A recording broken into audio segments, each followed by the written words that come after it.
I'm wearing sweatpants and a sweater because I've lost all ambition. My clan in Clash Royale has just lost half of its members because some other guy founded his own clan, so that's a bit of an issue. Happy days. Hello again, and thank you for tuning in to another Tale from the Table. I'm your host, Philly Dips, and today we're gonna be discussing a topic that's been on my mind for a while now. Because this topic, as you can tell from down there, we're gonna be talking about homebrew stuff and homebrew campaigns. Because the campaign that I'm currently running, the Queen's Gambit, it's very how do you say steampunk. It's very steampunk. My current campaign, and D&D 4th edition doesn't really have any rules for Steam stuff or for guns, which really annoys me. But the things that are wrong with 4th edition is a whole other episode. So I was left to do a lot of the work myself, and a lot of the fun from any good D&D game can come from homebrew, be it like just a small little addition or an entire campaign setting. You may recall the Queen's Gambit is going to originally be a Fallout campaign, and I was doing a lot of like homebrewing of like various Fallout weapons and equipment and factions and things like that. I put a lot of work into it. I was actually about like halfway done work on the setting when we decided that it was just too much work. So that didn't quite work out. But however, things did look up when we started ours. I still had to do plots of homebrew. I had to design sailing ships, steamships, airships, guns, lots of different things. And homebrew is not as difficult as it may seem. There are lots of websites out there like D&D Wiki, and they have a lot of homebrew content that can be really good for your campaign. I haven't used any myself, but there's a lot of good stuff out there. If you down in the description, I'll link you to a series called D&D Stories from this channel called the Cross Platform Action Squad, and they told the story of a homebrew campaign that they did that went very wrong. Yeah, that was pretty good. So don't go too crazy with homebrew. Like in terms of making your own things and your own monsters, because a lot of games that start as D&D end up being not D&D anymore because they just change so many rules. And if you're gonna change that many rules, you may as well just play GURPS or Fake Core or something. Got my cue card here. Yeah, so the easiest form of homebrew to do is what DMs like to call reskinning, which is basically you take a existing piece of thing in the game, for example, a monster or a weapon, and you just reskin it. So you could say, "Oh, you find yourselves a musket, but it's actually just like a reskinned crossbow." Or you encounter three elite kobold warriors when they're actually like they're reskins of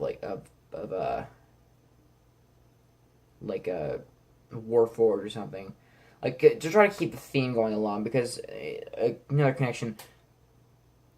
Oh, I like that.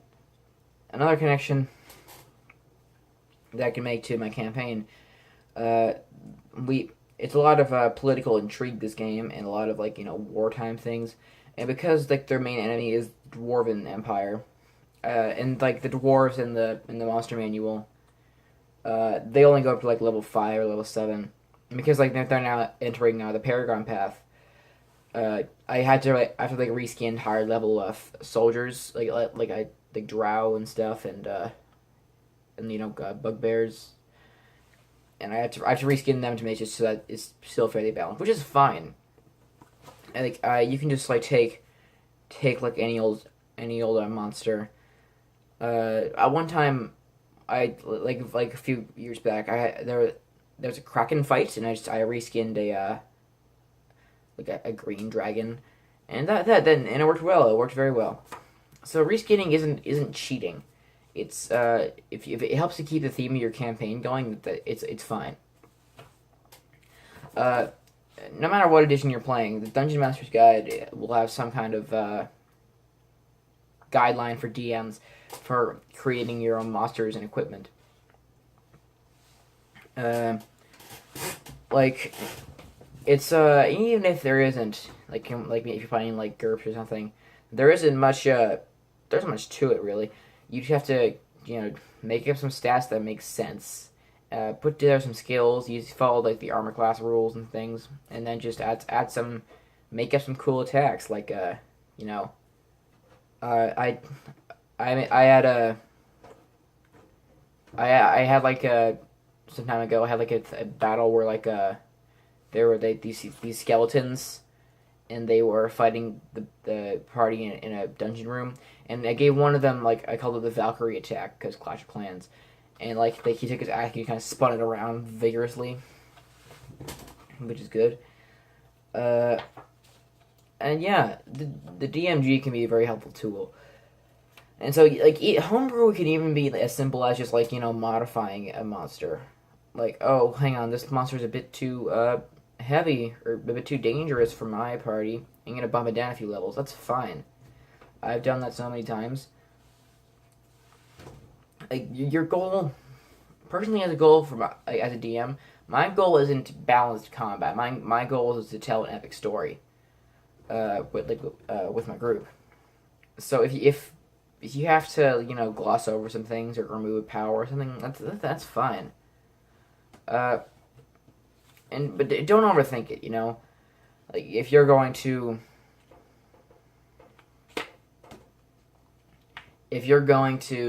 like put together a kind of campaign, if you're going to put together like a monster that goes gonna have this attack and this attack and this power and this skill and this skill advantage and it's gonna have these abilities when the time of day is this, fine, but don't overthink it. Don't if you put all your eggs in one basket, it's gonna make the rest of like your campaign seem kind of boring, which isn't good. So make sure you pace yourself. Don't just make one monster really stacked with homebrew things and then make the rest feel really mundane. In terms of guns and things, what I do for guns in my campaign, it's all the same stats as a crossbow. So like if it's a musket, it'll be a normal crossbow. If it's a flintlock, it'll be a hand crossbow. But except it does 2 times the die that it does. So I believe that the crossbow does 1d8, so it's 2d8, and then the hand crossbow does 1d6, so it's 2d6, which is mostly balanced. The characters that they don't really use guns; they prefer to use bows for idealism. But yeah, it tends to work. If you're planning on homebrewing an entire setting, like a Star Wars setting, I can't recommend that. It's a lot more work than it may seem to the eye. Because if you're gonna do we'll use a Fallout campaign. If you're gonna do a Fallout campaign, you aren't gonna find wizards in the Fallout universe. You gotta create your own classes and then create your own races and give them advantages and different feats. It just becomes a whole hassle. If you're going to do it, use a different system. D&D is not designed for homebrewing like that extensively. Use a generic system like Age is a really good system. The Titan's Grave campaign setting is built on that, which is really good. Then there's Fate Core, GURPS, all of the classic generic ones. And yeah, that's about it for homebrewing. It's a lot. Don't be afraid to try it, even if it kind of flops. It'll still work. And remember, the D&D wiki. I'll put it in the description as well. The D&D wiki. It's a very helpful tool for any would-be homebrew DM. Like